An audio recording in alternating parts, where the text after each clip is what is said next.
ladies and gentlemen of all ages, boys and girls. Thank you for tuning in to yet another episode of Angry Meat Production. We appreciate you coming in and letting us be a part of your lives, week in and week out. We hope to do our best to present you with something that your eardrums delight in. Whether you're looking at us on YouTube or Rumble, or listening to us on Spotify, Google, or Anchor, or any of the other podcast services that we are currently on or trying to get on. We thank you. And if you don't mind, at the end of every episode, stop by, leave us a comment, leave us a like.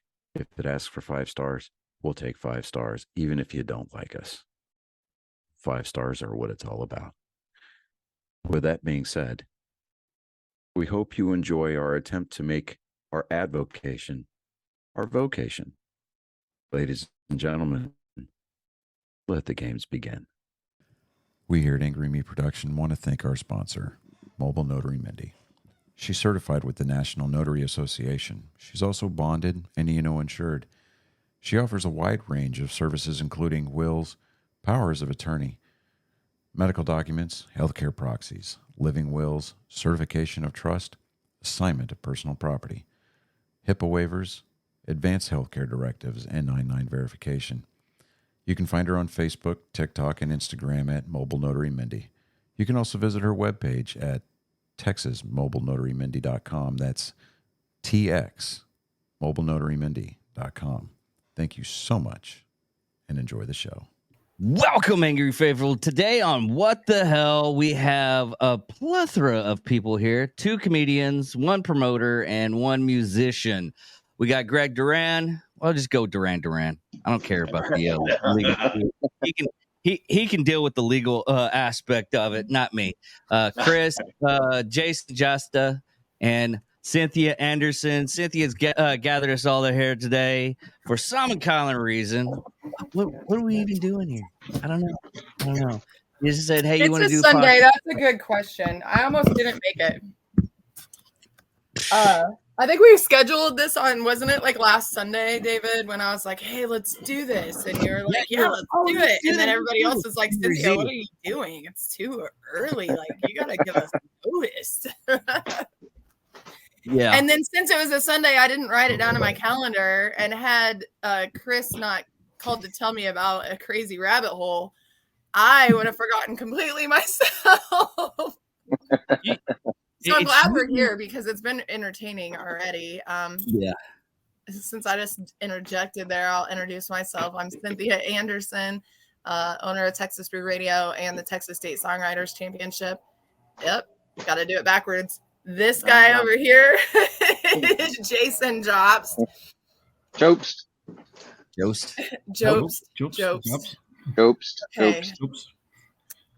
I'm going to have to correct myself because no one has corrected me, and it's been like 2 months.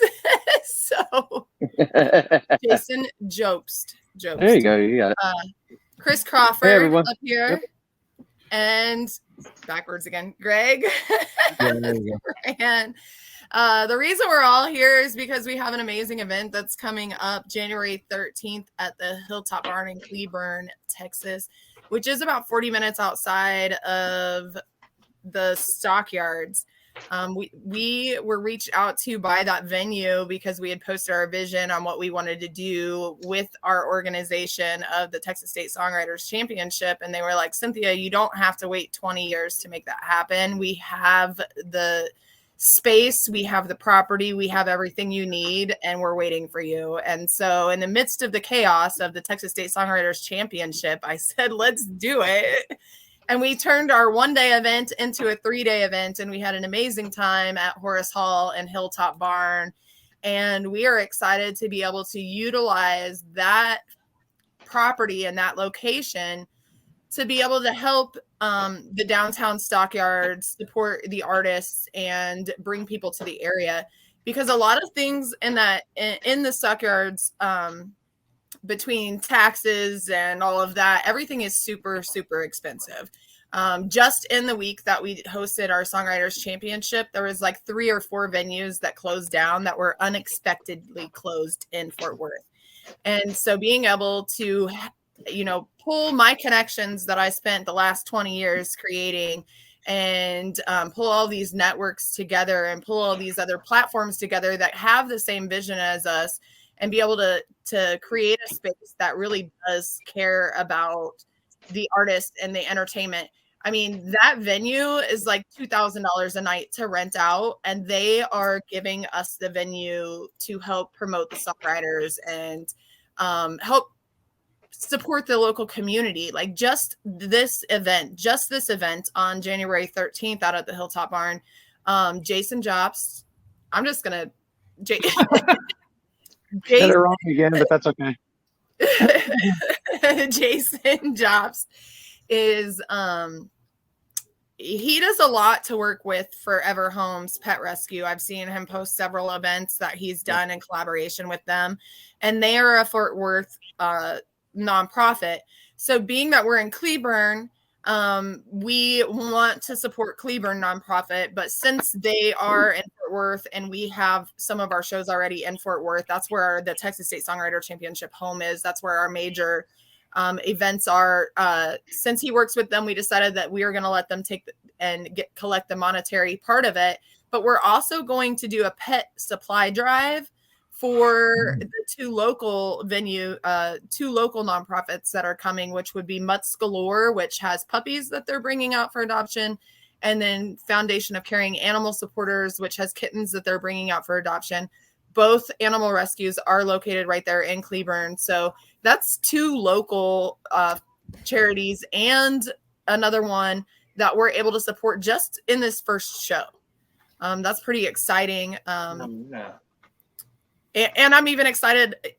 So originally we set the show with Jason and we weren't sure yet who we have multiple comedy promoters, so we know comedy's covered, and we weren't sure yet who our guests were going to be.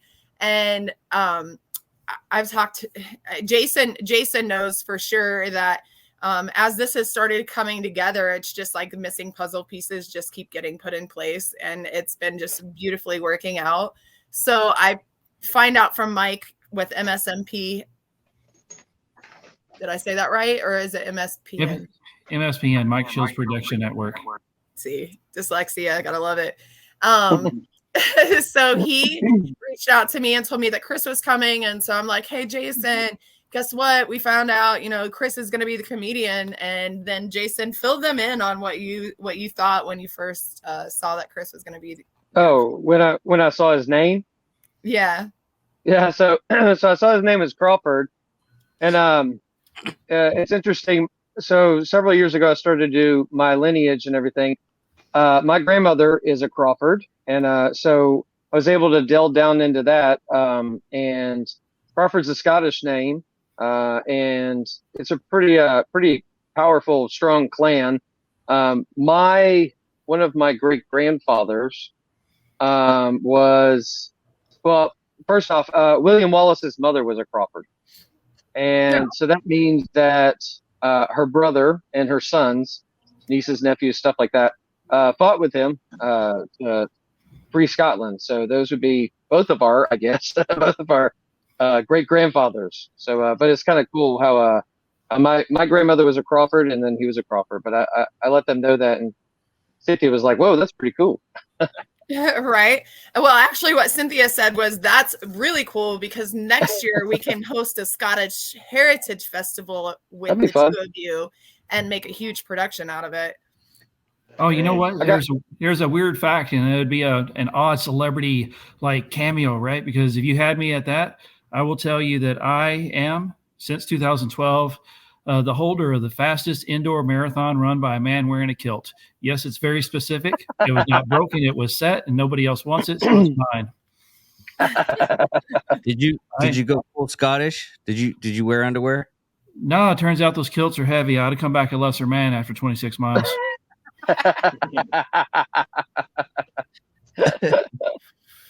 I made the mistake of we had at one of the venues that I worked at, like I was officially his manager as well, but unofficially I was under him. Like he just didn't know that I had authority over him because it would have been a conflict of interest and we wouldn't have been able to work together. So I called his bluff on whether he was wearing his kilt properly or not. And let me tell you, we were all surprised. Yeah.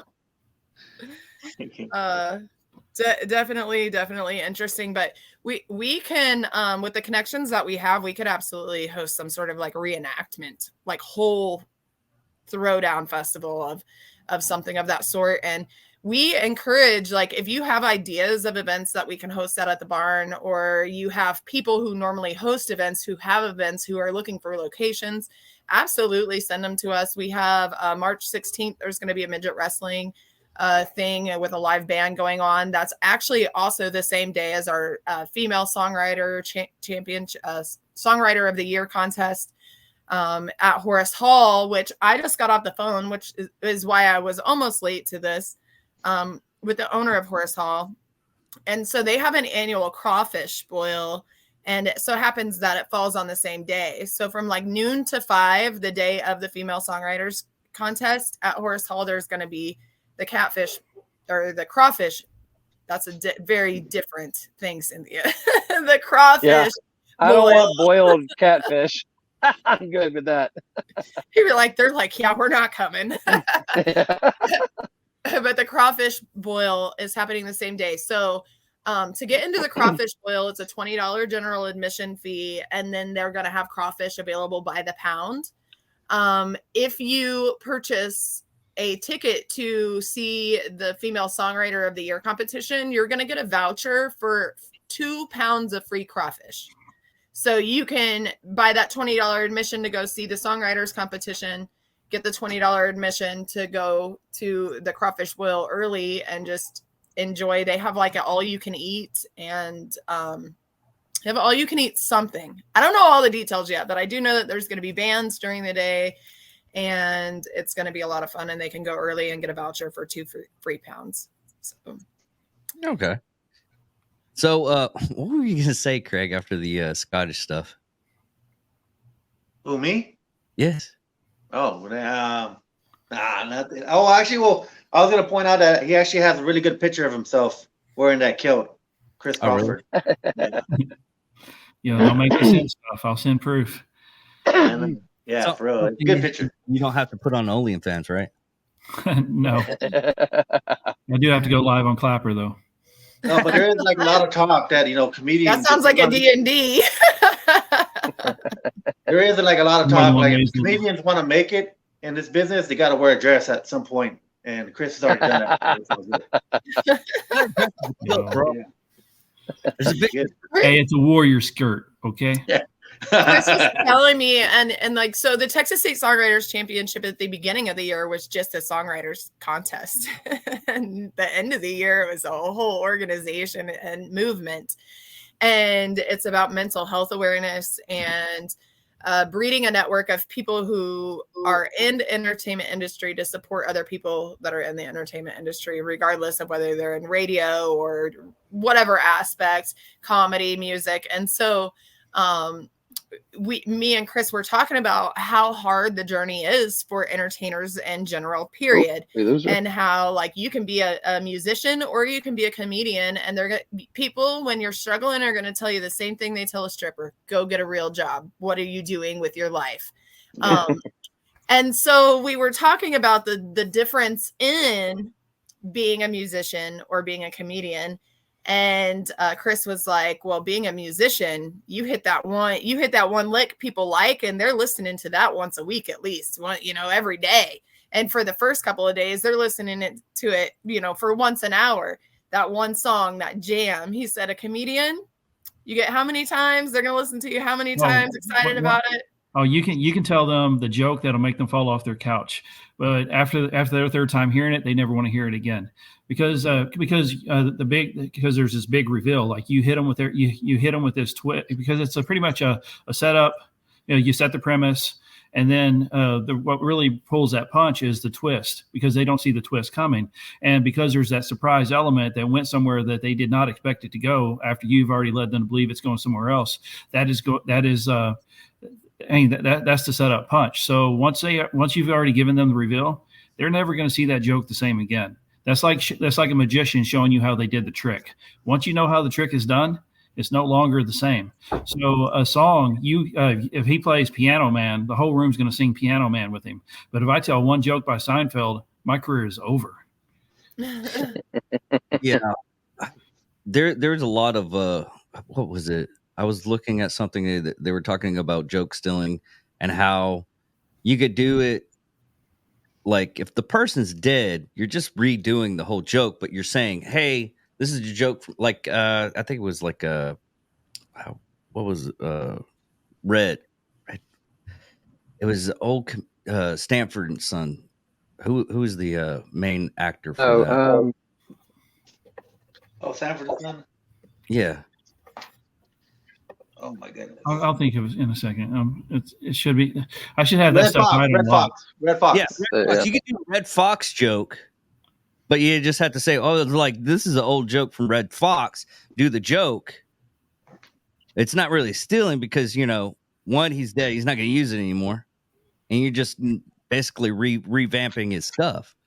But if you go in and do what Carlos Mencia did, yeah, it's a weird topic. I didn't know we'd get in here, and I don't know that I don't know how much Jason will appreciate this, but I think or either that or he'll be right on my side. But I think that I hope it's the latter. But musicians, they can grow up, and that once they've learned how to play their instrument, and once they know how to do what they do, they're able to do cover songs. In fact, they can even make a decent amount of money off of doing cover songs, and that's them learning their craft and learning their style and learning their genre and learning the business. A comedian we can never ever tell anybody else's joke. So right out of the gate, we suck for a long time because we're learning how to write. We're learning our voice, our direction, and our style, and hoping to God that other people will appreciate that once we get it figured out. So I don't know. So it's like I said, I don't want to say that we have it harder than musicians, because if you asked me to play guitar, you would have to give me years. But I don't. But it's one of those things where there's no such thing as a cover comic. Right. I can't take a master's work, learn their timing, learn their delivery, and learn how to do it based off of how the example's been laid, and then repeat it until I figure out how to do it on my own. I have to figure out how to do it on my own right from the jump. That's why you don't hear about a comedian until they're about 10 years in. Yeah. Well, it's like with musicians and everything, Twisted Sister's Dean Snyder was talking about how he was like broke for like a couple of years. He was doing like odd jobs, and then he wrote a song for Celine Dion, and that's how he made his millions. I mean, yeah. you can basically, go in, buy, do something not even for your genre. You write the song for somebody else, and you basically quit making music for a while, and you make millions off of that. Oh, absolutely. So, yeah, but the chances of that happening. Yeah. Yeah. Well, I think that's the wild thing too, is we all want to bet on our own talent, but really what we're betting on is that we have enough talent that we have properly prepared ourselves to meet the, what is it? What is it? Success is preparation, when preparation meets luck. So we want to be as prepared as we can be should that lucky moment come, because it would suck for that lucky moment to come and us not be prepared to take it. Yeah. Yeah. Now, Jason, did you start doing charity work for and just added in your music, or you just started doing... No. So I actually right now I'm... Can y'all hear me? Oh yeah. I just think okay, that was weird. Thing, right? So. Yeah. So I started doing. I started when I was probably about 15 or 16 years old, and I started playing in my church, which that's what a lot of musicians do, because that's a really great place to learn and then to practice vocally. So I started probably 15 or 16, and then I did that for a very long time. The charity work comes in. Well, ironically, my wife's name is Charity, but she was a vet tech for about 20 years, but she had to go through some operations where it basically made her retired, and she kind of didn't know what to do. She wanted to help, but didn't know how to do it because she couldn't work at the veterinarian's office anymore. So then we started getting into fostering dogs and everything like that. And with her 20 years of veterinary experience, she was able to help this rescue that Cynthia just mentioned. And then the music kind of came together we got a litter of 18 puppies from one dog, gave birth to 18 puppies. And we were trying to get them adopted and to do different events in Allen. And so I offered my services, and so I set up all my gear and everything to kind of get publicity to get people in. So that's how it kind of came together. Oh, okay. Awesome. Now, Greg, when did you start doing comedy? I probably started doing comedy like maybe about 6 years ago. Yeah, around that, like around 2007. 2017. And I was picking up some pretty good momentum for a little bit, but then COVID happened, and then we all had to take like a little bit of a break. But here and there, me and my friends would find like ways around it. Like we were still able to do shows, but it's been fun since then. Like it's been fun ever since I started. So I started doing like whenever like my cousin he was a DJ, and he just like I told him I wanted to go out there and tell some jokes, and he went out there and he told me, yeah, go for it. So like that's where it started. That's where. Well, I like that he said that he started finding ways, because what we have is here in San Angelo, we only have a town of about 100,000 people. And when everything shut down, there was no opportunities for comedians whatsoever. So kind of like the 1920s when they had rent parties and stuff like that, we kind of went old school, because like what he has behind him in his little apartment, he has an entire stage. It's a brick wall, all the decorations. There's some comedy posters up there. He in chalk. He made that improv sign that he hung up at the top there. So what he has is he's sitting in a comedy and also he's raised up on or behind him. There's a raised stage. So right there behind Greg in his apartment, that one wall is his comedy club, where 4 or 5 of us would come over and do an open mic and run material. Yeah, we've had plenty of practice sessions out here before. It's been fun. It's been invite some of my neighbors. I get to invite some of my neighbors, and they'll watch us too. So it's pretty cool.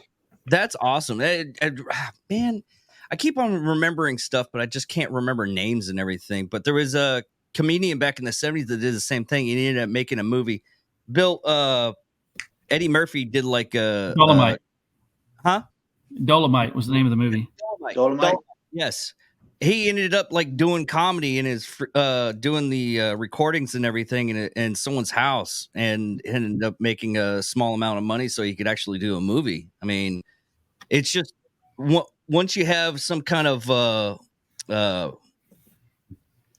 you're hitting a wall, you reinvent everything to where you can actually still do what you wanted to do. Yeah. You're manifesting your dream, basically. Yeah. Oh, I'll extend on that too. We have 4 different house stages here in San Angelo. So we had our little underground micro tour. Oh, really? Yeah. Yeah, Chris has a real good one too. He has a real nice like area where we can put the stage and everything set up. And then we got another buddy of ours, Ryan Dell. He's got one at his house. So we all get to like just jump back and forth and go to each other's houses. And that's the number one thing too. Being a comic in a small town like this, you got like at least you can surround yourself around people that want to do it too, and that motivates you more. Like it keeps you going definitely out here. And it's wild. That's definitely why we're trying to do the whole network, and like we had talked about on our December 9th with our finale on how we want to do a collaboration of the year, which would be multiple songwriters working together on a song, and how we wanted to develop battle buddies within the group so that they had, that network to call. Hey, I don't have a gig tonight. Are you gigging tonight? Where are you at? Can I stop in and play on your break? Because then that's an audition and possibly end up being another gig. and then also, feeding off of each other that way, and then being able to just talk about the things that you need to talk about with somebody that can relate to what you're talking about and understand where you're coming from. It's really a big deal. Yeah, that's absolutely. And that's what they say, is they say that your power is in your network, right? And the larger your network is, the more opportunity that you get. So absolutely. Thank you, Cynthia. Now with how the internet's working right now, I'm on like 16 different platforms and everything just to get my stuff going, and it still hasn't, in 3 years going, and I'm probably hit like 14 countries getting all my stuff out. But how's that helping you guys? I mean, you got like big time stories like Oliver Anthony for music and everything just popping off, and Matt Rifle for his stuff for comedy and everything. I mean, he's been doing it for like 15 years, but everybody's just now noticing him. How much have you noticed that how just doing anything in the social networking has helped you guys out with your chosen stuff, comedy, music, whatever? I think it's, I'll let somebody else talk. I'm doing a lot. Yeah, you are.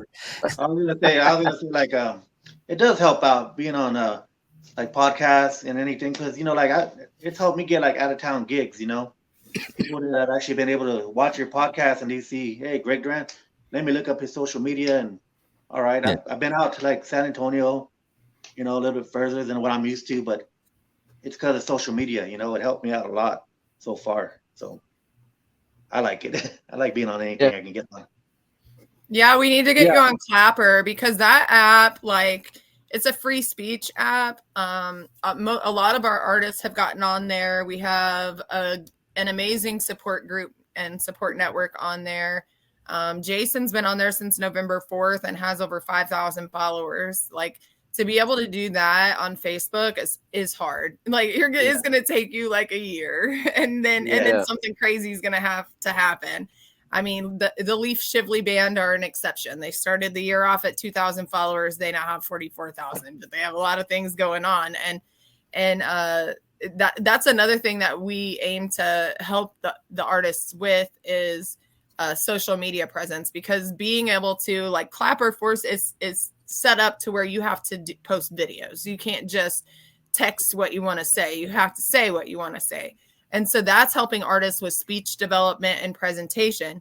Once they get a little bit more comfortable with that, then we're going to throw Canva at them and have them start working on, their own design work, because you can fill so much content with what you have to say, but you can get creative and make cool little videos, to fill in when you're tired of talking. Because I know y'all been on there, like, after the show, like, I have not completely been on there. I'm done updating people. Like, I'm peopled out for a minute. Like, I can only handle so much. But we have artists like Jeremy Wayne McKern that got on there, November 4th or something. And he was on there for like 6 or 7 weeks and had over 11,000 followers.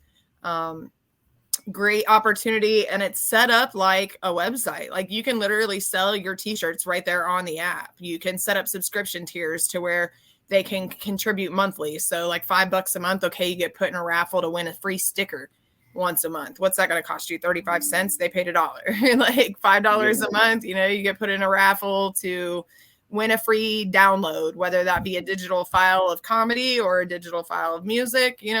$20 a month, okay, you get put into a raffle to win a free t-shirt or a free ticket to one of my shows. You can set that up however you want to, and then have monetary on monthly supporters, as long as you're keeping them engaged and keeping stuff that is engaging to them. If you're posting a lot of like repeat content, then it's I always tell everyone to go look at Coffee Anderson. Coffee Anderson is an amazing performer. I love him and Zach Webb. Both of them are very good social media presence. You can learn a lot from them. Just like Zach Webb, he was having meetings. He was going to lunch with the mayor in the town that he was performing at. That's out of the box thinking. That's what's going to gain you support in those communities. Okay, you have a comedy show in Cleburne, Texas. Get with the officials. There's only so much that I can do as far as reaching out, but those little things matter. Little things like, okay, you have a gig at ABC location on this date. Take your show flyer, go to googlemaps.com and contribute that show flyer to that place. Because Google Maps, so many people don't utilize it. It's literally the tool that everybody uses to find out what the hell's going on. And it's free to promote your business on there. So many people have no idea. They don't do it. They stay to Facebook where they get 10 views on their photos instead of 10,000. I don't understand why everybody's so stuck on that app. I hate it. Me and the app doesn't like me equally, I think, because I don't have room in my heart for hate, and that app has that for me. But there's so many other outlets and things, and we're teaching all of these little tricks to the trade, to our artists, and to the people that are in the community that we work with. Just like today, I saw some business message me. Okay. Or they didn't message me. They followed me on Facebook, or they liked a status or something. So I went and looked at their business profile. What did I see? I see that whenever they make a post, they make the effort to tag their location. Great idea. It works if you use it properly. However, they were tagging their location as their own venue, which does what? Nothing. It just makes the ad pop up on your venue's page, which is where you posted it anyway. So what's the point in that? None. I actually took the time to message them and said, hey, I want to share some useful information with you. When you set your business post, I see that you're tagging the location. However, if you would tag the city that you're located in instead of the location, then anytime someone looks up Cleburne, Texas, for instance, on Facebook, that's going to pop up in all of those filters. So if someone's trying to move to town and they want to know what's going on, you tagging your own location isn't going to tell them, but you tagging the city that you're located in is going to tell them everything that they need to know. And so little things like that. And then of course I added into the message, check out what we're up to, TexasStateSongwriters.com. We would love to get our artists at your venue. And we want to do little things like Braden Southard, for instance, high energy, great guy, very accepting. You can watch his clapper and he'll go from rapping in his cowboy hat with a dark-skinned individual to telling you Bible verses in church. Like, he is just all encompassing and basically I'm not going to say 100% that he is our mold or our motto, but we did give him the title of social media mascot because he is doing all of those right things. He's doing all the little things. He's staying consistent. And so I want to do things like have remote talent search shows at different venues where we have, we set the date. Braden goes and just hangs out and hosts an open mic and then reports back to us which artists he thinks have what it takes to win the championship. And then we reach out to the venue and see if they would want to do the sponsor package and sponsor that artist to come to the show, because then the artist gas money is covered. The artist entry fee is covered. The artist not out of pocket for anything. And then that venue is going to get tagged anytime that artist is promoted. So for like the whole year. So let's say X, Y, and Z sponsored Jason. Now, every time I share Jason's Spotify, it's going to say sponsored by this venue. So it's going to help the venue. It's going to help the artist. It's going to make coming to the competition not another freaking fee that the artists have to pay. And it's going to enable us to reach out to more songwriters in Texas that haven't seen our posts, that, maybe weren't aware of what we were doing, and be able to help develop them as songwriters as well. And especially if they're already gigging at the venue, then they're obviously already have what it takes because they're getting paid by someone to perform. So, we have a lot of awesome stuff coming up. I'm really excited about it. And I'm really excited that you guys believe in our vision enough to come out and especially drive. These two, I got it right. The only way is up. Okay, got that one wrong. But these two are driving for like 6 hours to come out and entertain you guys and pack the laughs. And we do hope that you come out and support it. We have a lot of amazing things going on. We have puppies, we have kittens. Oh my, comedy, music. There's air hockey out there. There's throwing axes. There's basketball games. There's glow in the dark soccer. There's, I know I'm forgetting something. There's a lot of fun stuff at the venue, and it's basically like just going to a party at your grandma's house. It's a private venue. It's not a bar. There is alcohol available, but it's like you can bring your kids. Like it's all ages. I mean, obviously you have to be accompanied by an adult if you're not 21, but it's a community event. We have Johnson County Community Radio is coming out with a tiny home from Keith, Sheds by Keith, and interviewing the artists at 8 o'clock when we first get there. Mutts Galore, bringing puppies and kittens. I already said that. So this is what the thing that I threw in though. If you bring an animal product to the show and you're buying tickets at the door, we will give you your tickets for half off. If you bring pet, like the dog food, cat food is always needed. Chew toys, blankets, whatever pet items. We're getting together. Obviously these artists need compensation, but we're doing this as a community and an awareness move. And we really hope that you guys decide to come out and support it. But I said Sheds by Keith, but Johnson County Community Radio is going to be coming out and doing live interviews. I already said that. I'm done. Fired.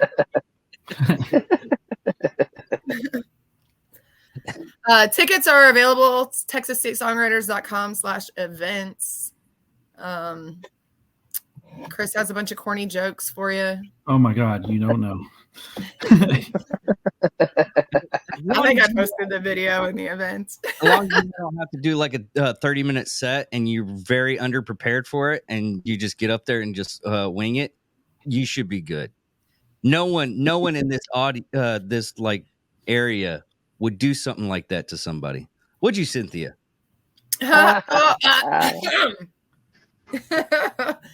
So I want to tell you that you guys may have seen me getting up and running around the room. I always have absolute chaos whenever I'm on the show with David. I'm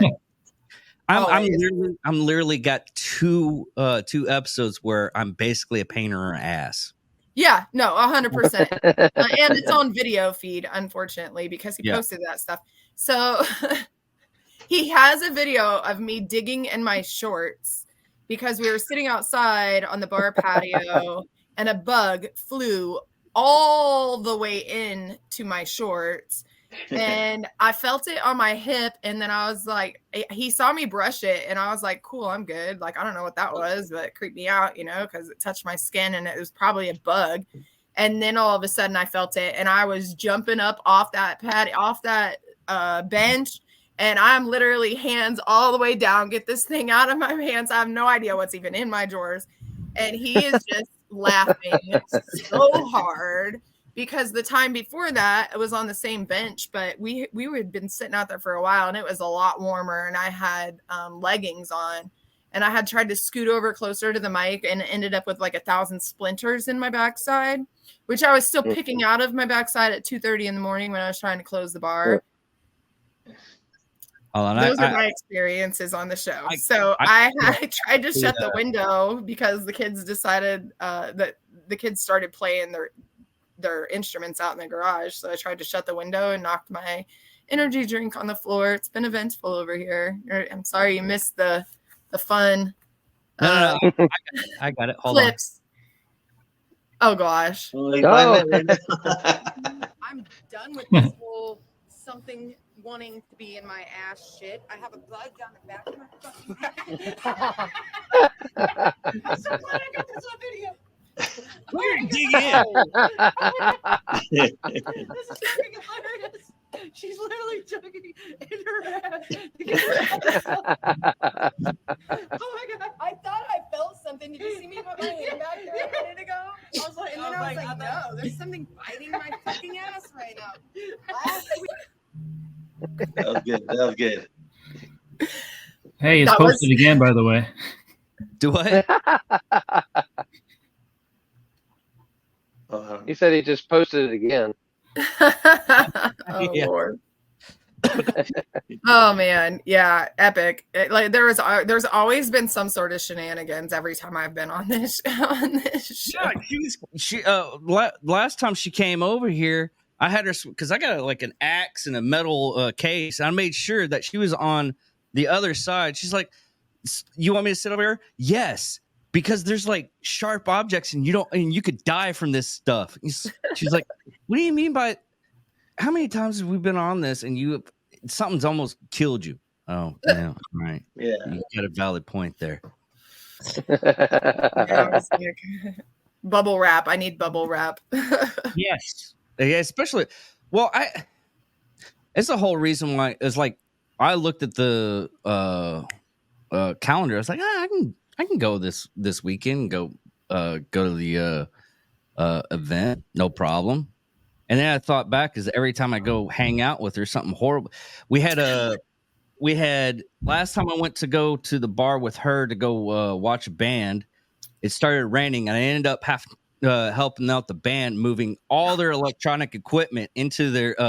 That was when the microburst happened. Yes. That was when, like, I was like, there is about to be a tornado, and the owner of the venue was like, "No, there's not, Cynthia. The weatherman said it's not even going to rain."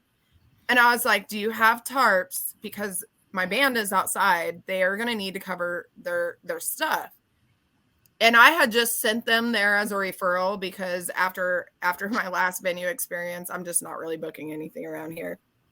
And I had to cancel a lot of shows on somebody. So I was like, you know what? He's like, she froze. he said, "It's not even supposed to rain." And I was like, whatever.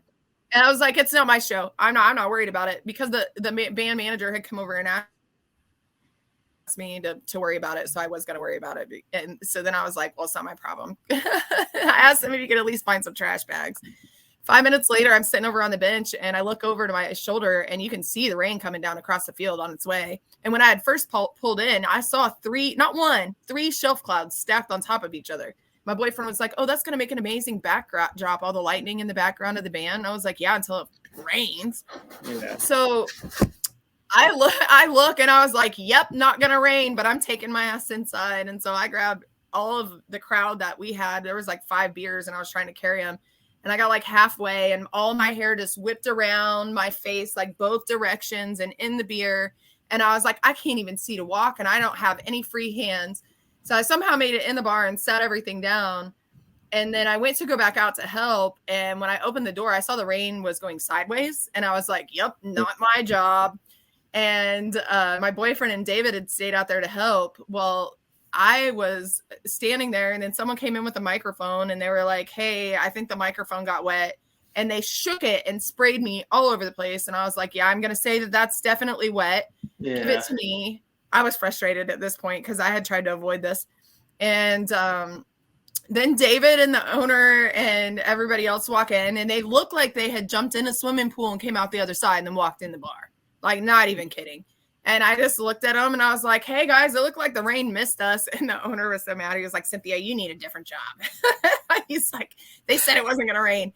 And then like a couple minutes later, like all hell broke loose over like literally the building next to the condo that I had just moved out of January of last year.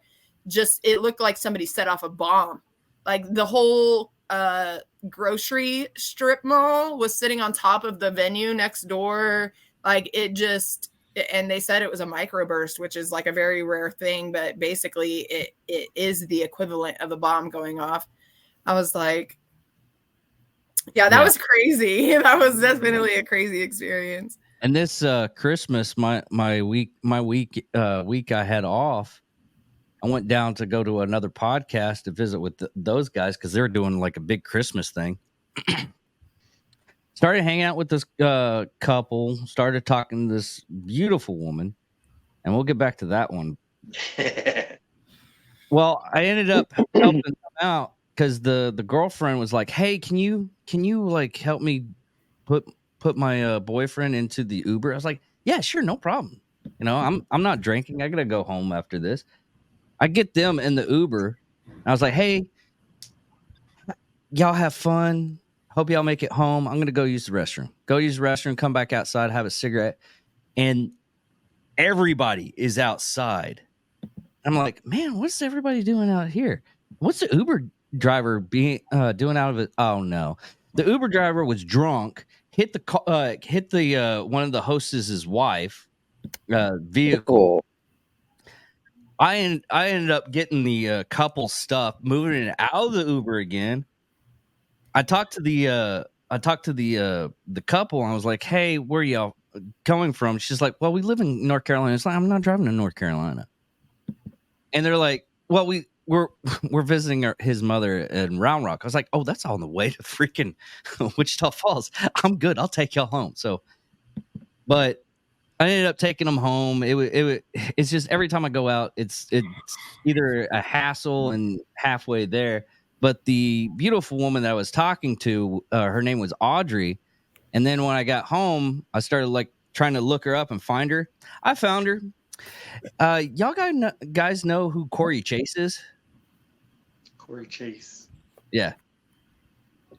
Mm-mm. Apparently she's everybody's lovable stepmom. She's a porn star. Oh, okay. All right. I got you. Yeah. I'm just going to act like I didn't know her. I do know her. I did. Yeah. Personally, we go way back. Like, I don't know what you're talking about. Yeah, I know. She made me call her mama. I tried to help her out of a dryer. All right. So, Jason, tell us your story. Tell us how long have you been in music? What inspired your style? So, I mean, like I said, started a long time ago, played in different churches and whatnot. But my music was never really in my family, but it kind of was. My parents didn't actually play. I grew up in Memphis. And my godfather is Jimmy Jameson. He's the lead singer of Survivor in the 80s and the 90s. If you don't know who Survivor is, Eye of the Tiger, Burning Heart, Searches Over, Baywatch, theme song, all that kind of stuff. Anyway, so I kind of, got into music, and, my mom used to play records all the time and everything.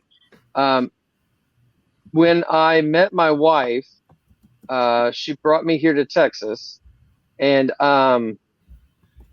I didn't get into doing country music until probably about 3 or 4 years ago, when I needed to find extra ways to make money, because when you play in churches, it's just really just Sunday. You can't play any other night of the week. And so so I started going to open mics and started doing different open mics in different areas, and then met some people that were like, "Hey, you're pretty good. Do you want to host the open mic?" I was like, "Sure." And so then I started getting paid for it, started to host some open mics, and then I started to write my own material. And then as more and more people started hearing the songs that I was writing, they really liked them. I've had grown men coming up to me crying, saying, "I don't know what it is about that song, but you just, I love it, blah blah blah." And so yeah, so that's kind of where I'm at. I have, speaking of social media, so I mean, I got on TikTok, but TikTok, that's such a pain in the ass. Facebook, you can get people to follow you and whatnot, but there's not a whole lot. Clapper, like she said, I have a lot of people that follow me on there. A lot of the connections that I've made have been through other musicians, through other artists. I'll go and I'll support them at their show, and I'll hang out with them, and then I'll get to meet different people. Then I'll get invited to a different venue, or I'll go speak to the venue personally, and get to go play there. And but it's been where I've gotten to get a lot of good contacts with people that are a lot higher up in the industry than me, and they see who I know and who I trust and who trusts me, and so they yeah, I mean, it's just, it is what you know, Chris. I mean, you have to know how to play, you have to know how to sing and all that stuff. But the music industry, it's a lot about who you know, because you get those opportunities because of people that you know. And the rule is always kind of in all of these industries, if you're not a dick, then people want to do work with you. But that time that you're a dick, people will remember that for a long time. And so, yeah, but yeah, it's been fun. I mean, we've gotten to play at a bunch of different venues. Cynthia's thing actually came up because of somebody else that I know, who actually couldn't make it to the songwriting event, but I saw that he posted something. I was like, oh, that looked pretty cool. And it wasn't like a typical songwriter thing. Like typical songwriter thing, you pay $20 a song, and then they just look at that one song. But I saw that the structure of the Texas State Songwriters was a little bit different. You could play multiple songs, and you get to come in and then play those multiple songs in front of people and whatnot. That's typically not how a songwriting contest goes. And so I piqued my interest and my curiosity, and so I got entered into it, and got to meet Cynthia and some other people, and yeah, it's just growing from there. So, Chris, why don't you go ahead and tell us, Joe, how you got everything going and everything, how your world's going into now? Oh, yeah, I didn't start until much later in life. In fact, I've been the exact opposite of anything that would resemble entertainment or public speaking. I've grew up kind of shy and reserved. The job that I got in the Air Force, I spent about 20 years in the Air Force, which is you provide, a lot of people are like, oh, that's so noble, fight for our country. No, man, I sat in a dark room and done analytical work and supported in that way. But really, like most people from small dead end towns that aren't getting their college paid for in any way, they find a way out, and the military is the way out for a lot of us. And then you get in there, and what it's like to be poor and broke. You don't ever want to go back to it, so you end up staying because it's a guaranteed work, and it's guaranteed paycheck, and you're able to support yourself and your family as you go along. I spent about 20 years doing that, and towards the end of my time, I had a chance to come over to Goodfellow Air Force Base in San Angelo, and that is where they have the tech school for my career field. And I had to learn how to be an instructor or a teacher and stand in front of people and talk to them for about 8 to 10 hours a day. And someone who's never done public speaking, that's a really uncomfortable situation to be thrown into.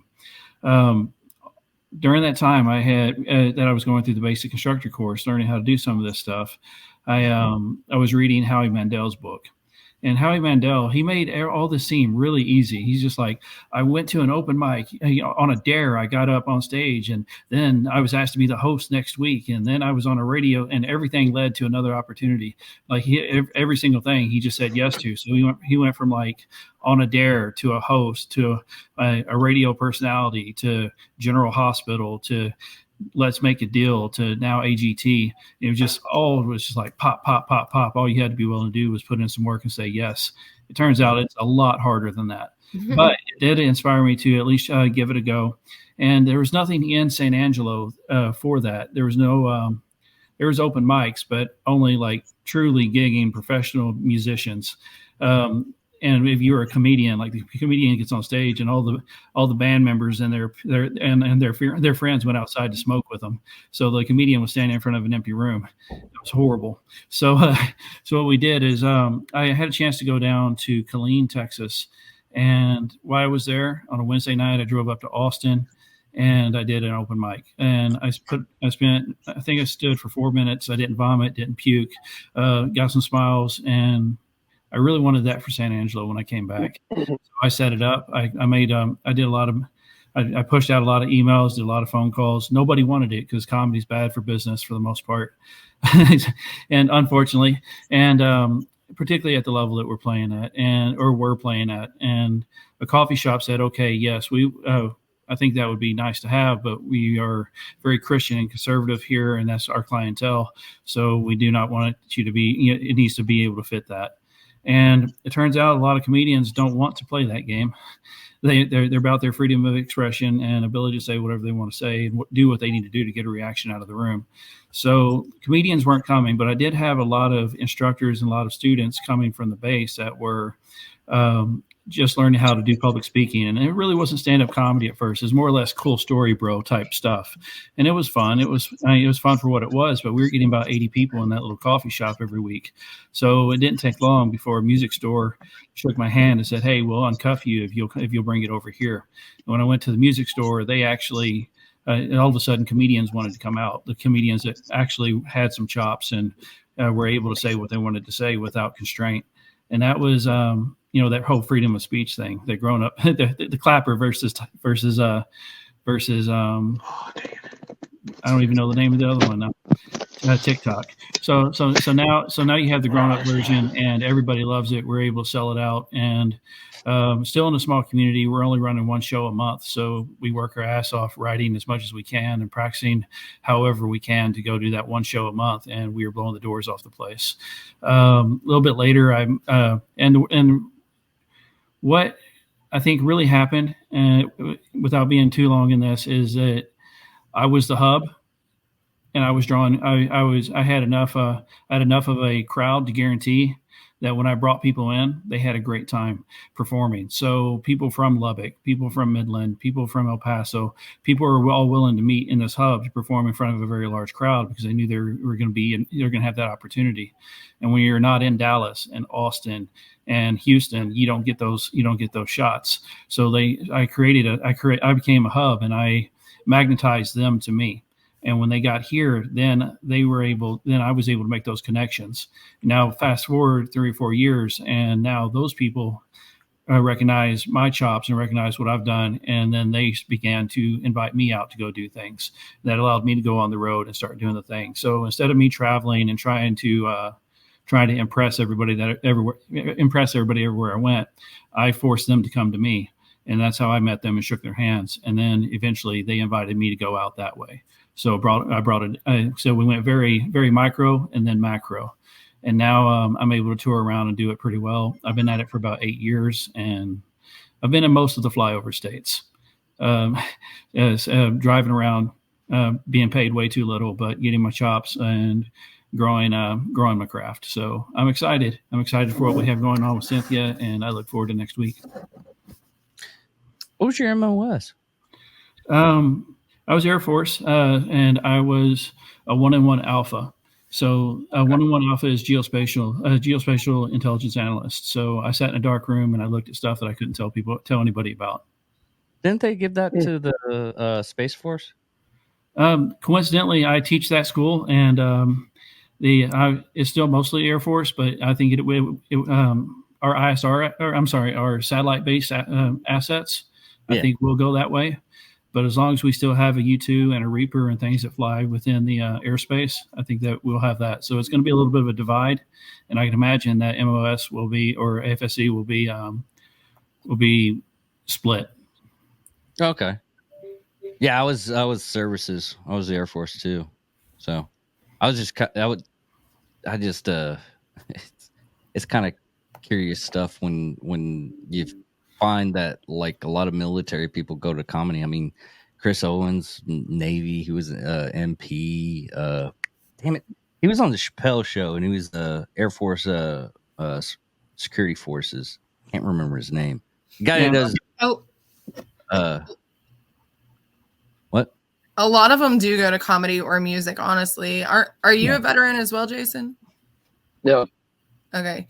I know that we do have several veterans that are on Songwriters, but music and comedy both come from a broken place, and veterans definitely go through a lot of that. So it's an outlet, it's a therapeutic way for them to get out what is inside, and I mean that's where some of the most beautiful and funniest entertainment comes from. And a lot of why we're doing what we're doing, because we all, like I said, we all know the Robin Williams story, and mental health is a huge, huge thing. I mean, COVID affected all of us, but it affected the entertainment business probably the most, because people weren't able to go out and gig. They weren't able to do anything. They had to like reinvent a lot of their lives, especially the people that were doing it full time. We're just now starting to get back from COVID. It's taken 4 years. There's still people wearing masks, but you know, it's some of in their car. Well, some of the people you can understand only because they're wearing the mask because they have high anxiety and everything, or they don't feel comfortable with, you know, people and everything. That helps them out. But there's also people that still buy into the pandemic stuff. So, but I guess we've been going for an hour. If anything, I'll have you guys individually onto the show, and hopefully some people can get their. I'm guessing his phone died. Right. That's the reason. Yeah. Yeah. He said his phone was about to die, and I told him to plug it in, and then we lost him.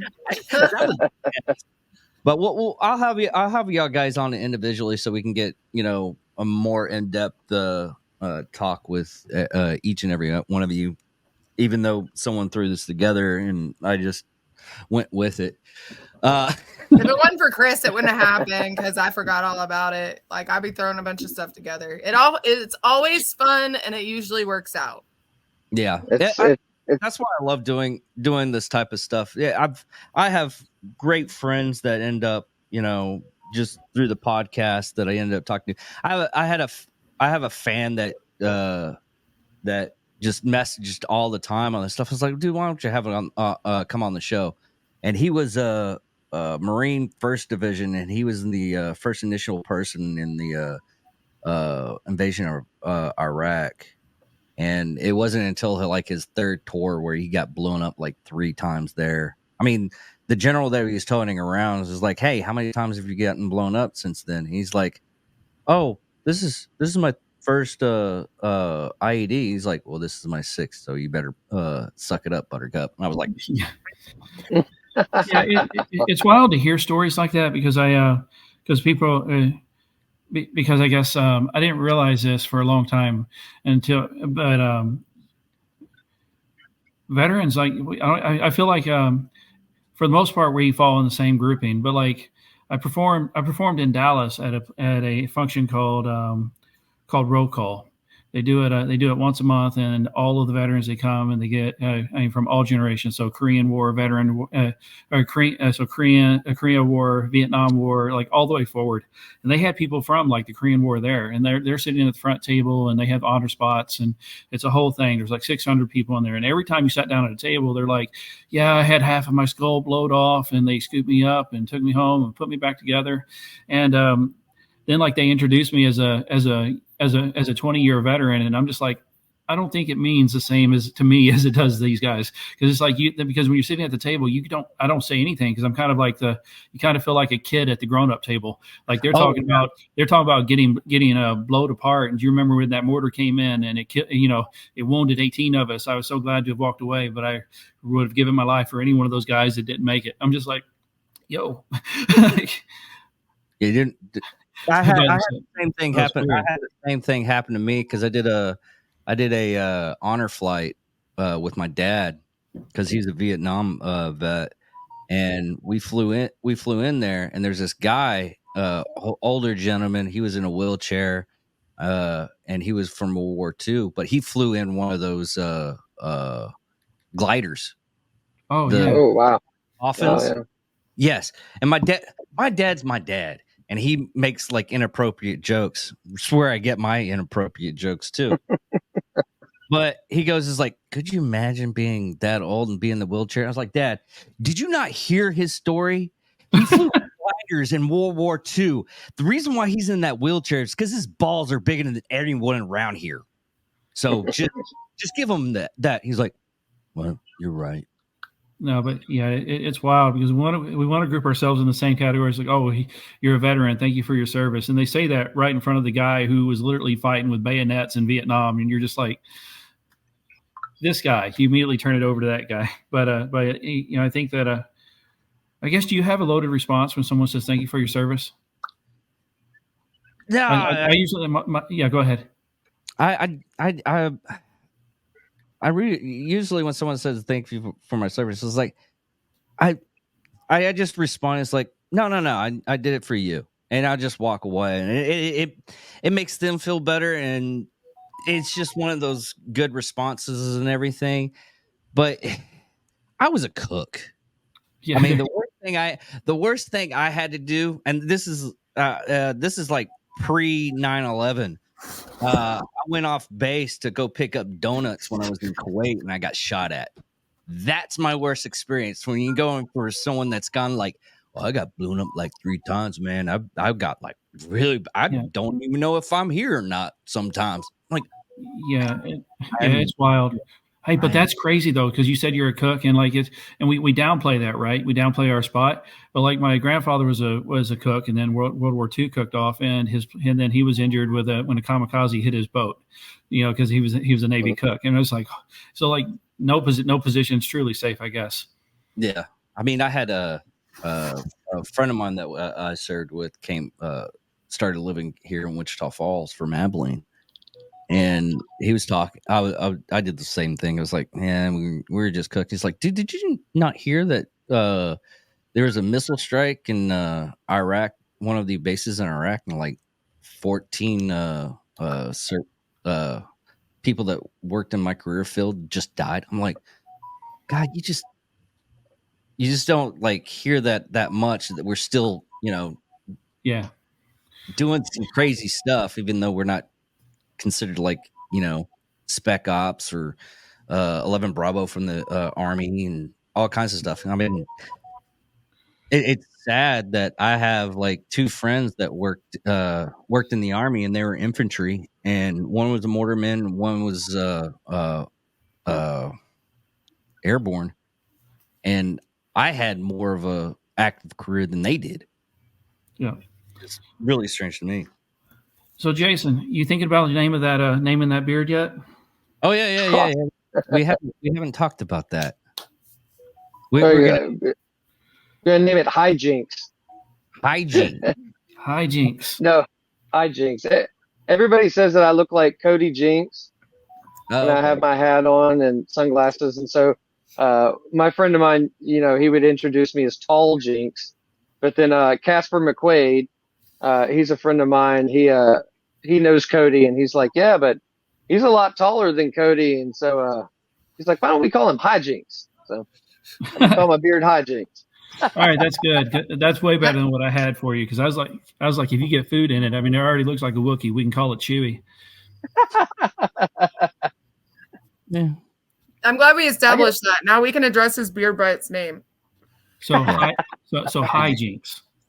Do we talk directly to the beard, or do we just, it's kind of like the. Remember, every good man has a strong woman behind it, but every good beard has a strong man behind it. So I guess that's what we'll go with. Yeah, it's all because of the Scottish. That's the only reason why I can grow it like this. Yeah, can you grow a beard, Chris? I probably could, but I think. I was in the service for over 20 years. So like I didn't, and I think that it would change a lot of self-image if I started growing a bunch of facial hair. And a lot of people retire and get that retirement beard, but my wife was not having it. So I'm gonna keep the face that my wife likes. Yeah.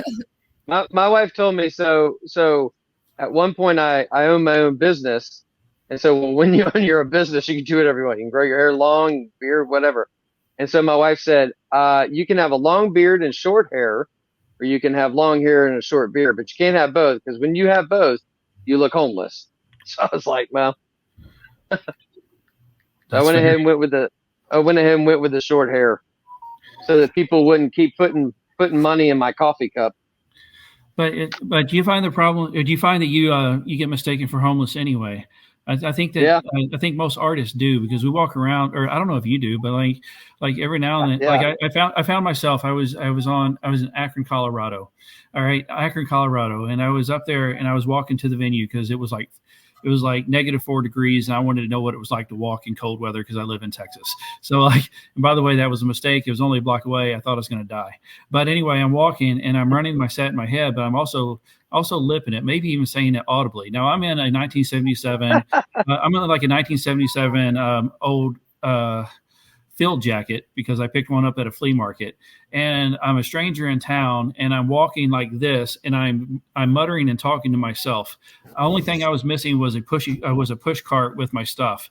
So when I caught myself doing that, I realized how homeless I looked, and I will no longer judge a guy who's pushing a cart and talking to himself, because I know he's just still chasing his dream. He hasn't quite made it yet, but he's still just running his songs, running his lyrics, or running his act. And one day somebody's going to accidentally hear him, and even in that spot on that corner by the bus stop, he's going to get discovered. Damn it! Yeah.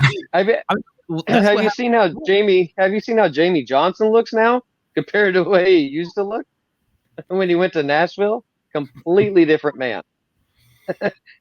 He looks like what's that guy that lives up in the mountains? With the what? Not Mountain Man. No, the guy with the bear. Oh, Johnson. Oh God. Oh, Grizzly Adams. No.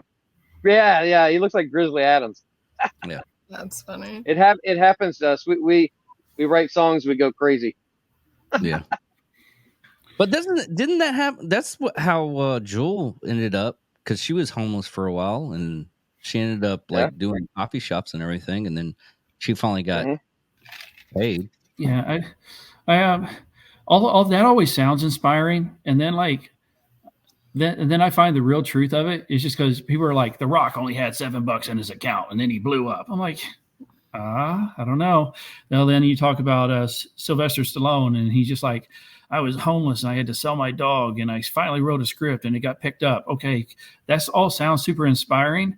And then like some other comic, Dat Fan's just like, I was living in my car for a month in LA, and I'm just like, okay, that all sounds cool. You made it. But for every one person that makes it off the street, like probably 100 others die, right? It's like literally die. So I'm just like, I'm probably never, and that might be why I may not catch the dream, because I'm not going to be the starving artist living out of my car on the corner of a street who gave up his family and gave up his job and gave up his livelihood to hopefully be noticed in a random bar in a city that I'm slowly dying in. You know that you brought that up is I had went to a Steve-O show like back in 2014, like right when he was like first starting to go back to rehab and whatnot. And so then here, like a couple of years ago, I saw that he was going to be in town, and I was like, wait, he's not dead yet? Like, because when I saw him in 2014, he was rough, bro. Like, he couldn't even stand up straight. Like, he stood up, but he, you know, the chair that they give you, the taller chair, like he was standing up, but he was leaning on the chair. So he literally did his whole stand-up comedy bent in half. Like his show, he was leaning sideways on this thing as a prop. I'm like, if that wasn't there, he probably wouldn't even be able to stand up. Like he was that bad. So I went to go see him because I was like, you know, I'm surprised he's not dead, like literally. And it was just absolutely amazing to see that he looked healthy. He looked happy. And his show is absolutely amazing. It was absolutely terrifying at the same time because he did a tour to give you the raw fucking truth of what he went through to become a famous comedian. And all of those shows that wanted him to push the extremes. And the fact that he like literally died 4 fucking times for the show, and those episodes they wouldn't even air. They were like, yeah, that's too far. We can't air that. And so he did a tour that was literally like, these people pushed me to fucking death and then wouldn't even show you that I fucking went that far. Fuck that. I'm showing you. And they did. They showed graphically all of the uncut shit that the TV stations wouldn't show. And it was hard to watch, man. Yeah, but that was his latest tour that he just did. Yeah, the bucket list tour, right? Yeah, it was really hard to watch. I mean, because you know that you had those episodes where he had like the entire fucking tanks of whippets, and he was huffing 4 tanks at a time, and then all of a sudden just flopped, like, you know, started He flopped like a fish over on the couch, like he literally fucking died, and you watched him die on TV. Like it was a wild tour, and I'm glad that I got to see it. But it's so crazy, like the reality of how many hoops you have to fucking jump through, and then when you jump through them, you get told that you know, oh, you did that too well. Like, I'm sorry you fucking died, but we're not going to show that. You're not going to get paid for dying. Sorry, bro. Like we asked you to do some stupid shit, and now we're not going to, you know, like it's crazy because that's the kind of thought process around a lot of entertainment. Like they want this, they want this, they want this, they want this, and then when you do it, they're like, yeah, that's not fucking what we want. Yeah, well, and it's also crazy too that fame is so fleeting, because like I work with people in San Angelo all the time, which, by the way, San Angelo is not an entertainment mecca, but they come through here and they work with us because we're like the first sign of civilization between I don't know, maybe El Paso, San Antonio, and Dallas. Like literally, your guys' side of Texas is tumbleweeds. You got to park a bus somewhere, and if you can make some money, why not do it? It's kind of how they get here. But when they get, and so the benefit of me being in a small town is in San Antonio or Dallas, I would literally be competing with 3,000 other comics for I don't know, 30 spots a week, right? Yeah. So like you can go to open mics, but if you want on a pro show, you're not getting on it because you will have to go to war with people who will kneecap you like Tanya Harding in the parking lot, right? It's but here there's only 6 comics and I'm at the top of the stack. So when someone comes through who I am the host or I am the feature or I'm the guy opening for them. So I get, so I don't have as many opportunities, but the opportunities I get do afford me the ability to work with the bigger talent. And I've been really blessed by that. And Mike Shields in MSPN is really, partnering with him has been a real blessing because I tell people that he's my best friend, but like when he's in town, he sleeps at my house and vice versa if I go out there. So at this point, we're at least cousins, at least. We got to be family. Right. But Michael's a really cool guy to work with. Like he's so chill. Like he's just like, all right, Cynthia, just tell me where you need me. I'll be there. Like yeah. I've known Michael for like probably almost 15 years now. He was one of the first comedians. I don't know if you've had the pleasure of meeting Rodney Hood, but we had opened up a comedy club. And I still to this day say that's like one of the biggest jokes of my fucking life. We opened a comedy club together and Michael Shields was one of our first comedians, but like we did a trial run to where like every other week we had a show so that we could get everything going. And we made such an impact in the community in the 3 shows that we had that the local, the owner of the local comedy club that had always been there actually punched one of our business partners in the face at the local gas station. Rodney was there for that. I wasn't. But like we had some steam going about our comedy club, but at that time, both Rodney and I were like really bad as far as like, you know, we were in our full blown drinking phase at that point, and we would have killed each other if we had remained business partners. So we decided it best to resolve the comedy club. But Michael and I have stayed in touch. I mean, Rodney and I, like, I don't really talk to him very often, but we're still on good terms and everything. But I've stayed in touch with Michael and we've done events all over the place. He did our Songwriters event, the Texas State Songwriter, our first ever event in June out in Bowie. He's done other venues for me as well here in Texas. And he's an amazing individual to work with. Like he also has all of those bigger plugs. Like you were saying, like you get to meet so many people. Like he's like the names that he's been able to share a stage with is just insane. And we will definitely be having him up here at the Hilltop Barn soon. I think he might be coming in. Yeah. Well, I'm glad that me and him have such a tight knit relationship. Number one, he's just a good dude, and I think that if I was to quit comedy, I think that we would still be probably best buds. But I think it's for the past 8 years, I would say that the opportunities I've been given, I have definitely benefited from his connections because when he brings them in and he's doing the thing, like I'm his immediate guy that is opening or hosting or doing whatever, and that puts me right in the mix. And I get a chance to sit with these people and have conversations and go out to Denny's with them afterwards and hear their experiences and what they've learned from and some various other things, or just bullshit with them while they eat their random things. But it's weird. or there's a, like, even odd things. Like, I realize that some of the more famous comedians, they've gone vegans or gone close to vegan. So you sit there and you're at Denny's, and Denny's isn't known for its vegan stuff per se, but you can get just egg whites. You can get this, you can get that. They do accommodate the best they can, but it's wild. But I don't know why I got on the food tangent. I was thinking more or less to just being able to sit and be around the bigger fish helps you grow an awful lot. Yeah. Jason, what kind of road stories do you have? Me? Yeah. I don't have really a whole lot of road stories because, I mean, I just play around DFW here, and I got a day job during the day, and so I got to kind of stick around here.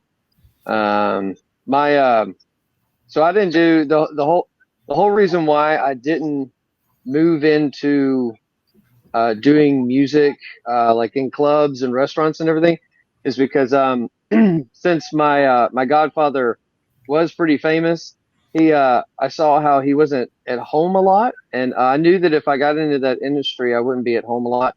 So I have 3 kids, and so I just decided, that I would stay home and I would raise them. But my youngest now is 16, so we can take more time to go out and go to all the different venues and stuff. But yeah, I mean, I've just been doing it for 2 or 3 years, but not a whole lot of road stories yet. Well, that's that old avenue where a rich guy goes up to a fisherman and he just fishes like for 4 or 5 hours a day, and then he goes home with his family. But the rich man goes like, well, if you do this, you can be super rich. You can have like, richness and everything. He's like, but I will waste time, and I would rather have time with my family. I mean, I can understand if you want to be like, hey, I want my hobby to be, one of the best podcasts in the world, but I'm not going to sacrifice that with for family and whatnot. So I totally understand that. Yeah, and I was able to grow my ability, not only musical ability, but vocal ability. I am kind of fighting against age because the new people, quote unquote, in the industry, they're more in their 20s, but I'm getting connections with the older people in the industry that respect what I've done and that can see my talent. I mean, I was just talking to somebody this past week, and I didn't even mention it, but he's a really big songwriter in Texas. He's kind of kind of a legend in Texas. And just out of the blue, he was like, "Hey, you want to co-write sometime?" I was like, "Yeah, I'd love to." And he's like, "All right, well, here's my number. You got your phone? Jot it down." And I was like, but opportunities like that, I mean, I wouldn't have known him had I not known some of the other people. And so, yeah, I mean, everybody's kind of like a close family, especially I don't know if it's that way with the comedy. It sounds like it is. But in the music industry, yeah, I mean, everybody's kind of real close like that. And somebody knows somebody famous and whatnot. But yeah, I've been offered a bunch of opportunities to open up for some people. I just opened up for Casper McQuaid at a private party, and Casper's one of Cody Jinks's best friends, and Cody's tearing it up, and Casper just dropped a new album. And so, yeah, I mean, when you know all these people and they're in the right position, and you've put the chops in for the last 20 years. So the business part of it, I'm learning. I'm getting a little bit, more, I don't know the word I'm looking for. I'm starting to learn the business side of it a little bit more, because that's completely different than sitting down in a room and writing a song or everything like that. The business side sometimes can get a little hairy, but I'm trying to do my best and be a nice guy and kind of stay out of the political stuff. But yeah. It really does. I was talking to somebody that I have so many people that are like, the guy whose phone died is one of them.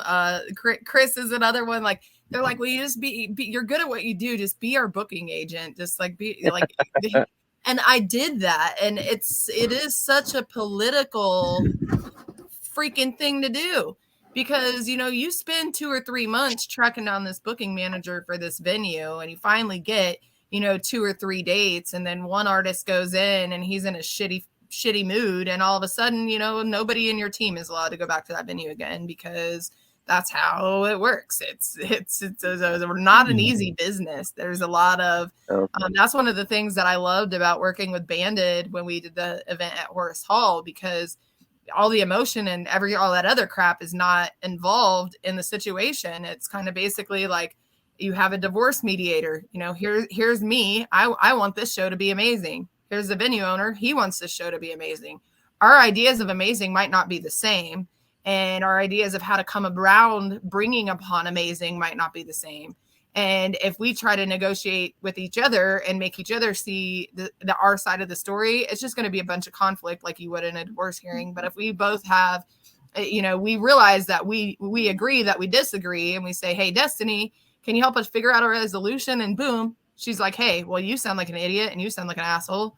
This is what really needs to happen. And then we work it out. And there's no, you're never coming back to my venue again. Yeah, but you understand, like the guys that are beating down the road doing all the work, the reason they're so desperate to have somebody represent them is because comics, particularly, we're told to say yes to everything. Like coming up, it's just like every opportunity to get on stage is what you have to do. It doesn't matter if it makes sense or not. You need to find a way to get on that stage. So you get to saying yes. Now every comic behind you is also saying yes. A lot of comics ahead of you are also saying yes. So it waters down the ability to earn anything if you're asking for yourself. People don't want to pay attention unless you have somebody representing you. If you have somebody representing you, then it brings a sense of validity, and then they start answering your cost. So like or they start answering it better, because it turns out as long as if I'm still willing to drive all the way to Akron, Colorado for $300 in a room, trust me, I'd rather pay you 30% than come out of pocket to drive. That was 11 hours in one direction. I drove 22 hours. I spent 1 hour on stage. I lived on, and when I do that, you live on granola bars. If you want to come out ahead, you sleep in your car.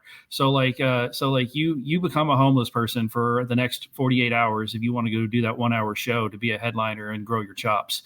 And if you stay local, well, there's enough competition in Texas that you don't really get a chance to do that. You get to practice your chops 10 minutes at a time. So if you want to perform 45 minutes to an hour and start showcasing that you can do that and be that valid go-to guy, you have to be willing to hit the road. Unfortunately, it doesn't pay unless you have someone that is representing you. So I think, and that your representative may at some point be like, hey, you don't have to say yes to everything. We don't say yes to everything. If it doesn't make sense, it doesn't make sense. Right. But the artist will always find a way to justify it in their head and make it make sense. So when somebody says, hey, we got a spot for here in Lubbock, we can give you gas money. Their idea of gas money is $40. Well, now I'm about to drive for six hours, 3.5 hours up, 3.5 hours back. I'll make $40 because I have a chance to be on stage and shake some hands with some people. So you got to have somebody has to bring common sense to the table. And that's why we're so desperate to find it. Right. And I definitely get that part of it. And I do have people that I've been delegating stuff to, and then that might be something that I delegate because so my experience with it is, like you said, yes and no, because what would happen is the venue would ignore this individual, and then I would reach out, and then what would happen was the venue would contact the individual, and Cynthia would be wasting her efforts. Like I would not be getting compensated because I didn't book it. The venue contacted the artist. So I guess that happens to be with my contracting and what I need to do, because when I was booking, I went off of a word, and you can't a lot of times run business off of people's word. Like it's not today. Unfortunately, I wish it still worked like that. But I think if I were, I need to work on getting that together, and then I'll just have my publicist, because she spends like hours. She wants stuff to do anyway. So yeah. Well, I've spent time on the casting couch too, so it's understandable. I get where you are. Yeah. So there are a lot of events coming up. We have February 3rd, Kinfolk is going to be out at the barn. That's just going to be just to come out and listen to the jam. That second Saturday in February, I believe it's the 10th, Amber Fireball Franzen, which was our third place. She tied for third place for our championship finale. She's going to be out there. I know March 9th, Braden Southard, our social media mascot, is going to be out there. Once a month, every second Saturday of every month, jokes and strokes for folks. And then we do have some random stuff popping up. I know they have some midget wrestling that's happening. We have all of our events down at Horace Hall, but you guys can find them by going to texasstatesongwriters.com/events. All of the tickets for all of our events are for sale already, and there is limited seating. So I'll put the link in the bio. So yeah, I'm really excited about our partnership with Horace Hall because he brought up, he was like, Cynthia, our catfish, our crawfish. Crawfish, catfish, Crawford, something awesome is happening. They come from water. That's all you connected. Boil is going to be happening on the same day as your Songwriters. Is that okay? And I was like, I mean, most venue owners wouldn't ask if that was okay. They would just be like, hey, guess what? This is happening. And so I thought it was cool that they did that. And not only did they do that, but they said they usually get about 150 people that come through for that. And the owners are like, so we have a structure on how we do our shows. So we do like a percentage goes to charity, a percentage goes back to the artist for prize money, a percentage goes back to me for the endless hours of stuff that I do, and then a percentage goes to the venue. And so what they told me today when I was on the phone call, which almost made me late for this, was that they are going to take all of the tickets from their crawfish boil and break it up the same way that we do our shows. So because they feel that helping us grow it's just absolutely amazing. The people that we have working with us are just absolutely amazing. And they're sweetening the deal by giving away 2 pounds of crawfish for anyone who buys the ticket through us instead of just going to the gate, which, I mean, most venues wouldn't be doing that. Like, that's how important our vision is. That's how much people are supporting our vision. Like, they're willing to sacrifice their own revenue to support what we're doing. And that's huge, to be able to sweeten the pot for our artists and to be able to really push what we're doing, as far as it's not just a Songwriters competition anymore. It's literally an entire movement. We plan on creating a mini stockyards out at the Hilltop Barn. They have 100 acres. You can come out there now. And like I said earlier, it's just like going to a party at your grandma's house. You can bring an air mattress, find a spot to sleep on the venue floor. You can bring a tent, sleep outside. You can sleep in your car. We don't care. Bring a horse trailer, a camper. Just come and have a great time. Support the nonprofits in the community that we're raising awareness for. Enjoy the artists, get to meet them, get your pictures with them. I mean, Jason's already talked about all the famous people he knows. Chris talks about all the famous people he knows. You never know when these two are going to be the next famous person that you know, and you will have been able to get a selfie. We're going to have a selfie area where you can, get, I mean, that whole venue is beautiful, and you can take a selfie anywhere. I'm not going to go through the extra effort to make a selfie spot. You can take a selfie anywhere. But, it's just amazing. Like, a lot of the stuff that we do out there, like our Songwriters retreat that we're going to be doing, it's all geared around, making the entertainment industry a better experience for people who are in the entertainment industry. They're nickeled and dimed on every single corner. They are, like Chris was just saying, you got to do this, this, and this. This is how we want our stuff. Like, this gives them an opportunity to just perform without all of the pressure. Like, it's like, hey, you're having a comedy show at grandma's house. Like, your grandma, and some of them might be your grandma's really freaking cool because of the shit that's said, but that's the kind of environment, that's the kind of feel. It's a very peaceful and tranquil place to even be.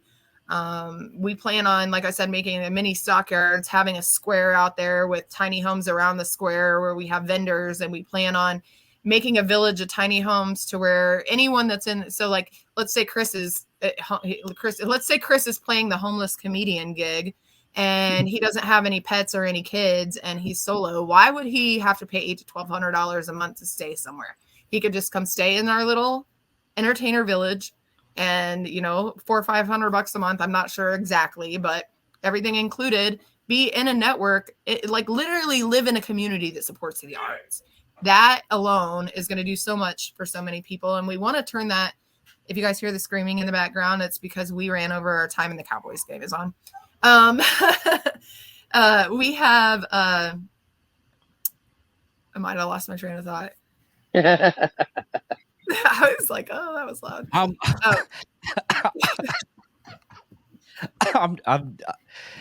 Y'all think I'm actually paying attention to you when I'm actually on the NFL network looking at the fucking scores. Right, we're gonna have to go to shorts. But so we eventually want to have a program, and I plan on making this Texas State Songwriters Championship. Slow down, Cynthia. Nonprofit, because that's going to help a lot of different reasons. Help for a lot of different reasons, but we plan on having these tiny homes out there, and then eventually having a program to where a business can sponsor an entertainer into the program, and they get to live there for free for the first 3 months and just work on the development of their passion. Just solely focus on your passion. So whether you're brand new at doing comedy or music, or you're brand new, or you've hit a wall, or you just have an amazing business that wants you to go to the next level, any reason. So the first 3 months you would focus on your passion. And so we would have like developmental classes that focus on writing development, speech development, stuff like that for the first 3 months. And then the second 3 months you would work on business development, sales techniques, mindset training, income thermostat, and how to break that barrier that you set upon yourself so that you can get to the next level. And then obviously like helping with booking and stuff like that, because that's going to be the second 3 months. And then you'll either graduate to a tiny home that's on the property or find a place to go for yourself. But there's a lot of amazing things going on with our vision, and we're already networking with multiple states. We have songwriter showcases and competitions getting put together in Illinois and Florida already. I have someone that I'm talking to in Oklahoma. So that state might be the next one since it's close. And we're excited about it. So you don't have to be a Texas songwriter or a Texas comedian to get with us and use some of the tools that we have for our artists and development, or our support network. We're here for everybody worldwide, whether you're a songwriter or a comedian or a fire breather or a sword swallower. We're here to support you. So, well, like she said, we're hitting that 1 hour and 30-minute mark, and I can hear the screaming. I looked at the scores and I found out why your boyfriend's screaming. Cowboys got a touchdown. So. Anyways, everybody, all the descriptions of what she was saying and the venue and the location will be in the description in the bio. Thank you all for listening. Thank you all for watching, and goodbye. Adios.